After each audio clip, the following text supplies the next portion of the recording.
Gauri Suryavanshi, S मराठीमध्ये आपलं स्वागत। वळूया आजच्या बातमीकडे।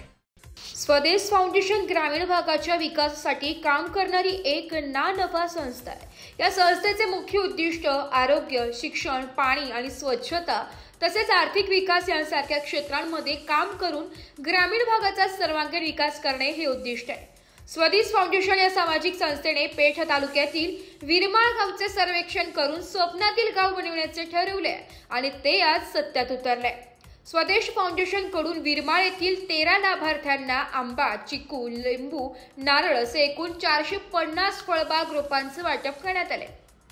या कार्यक्रमाप्रसंगी समन्वयक दिगंबर वाडेकर, सार्थक गाव विकास समिती अध्यक्ष देवीदास जाधव, खजिनदार राहुल धूम, लाभार्थी तसेच गावातील ग्रामस्थ आदी उपस्थित होते।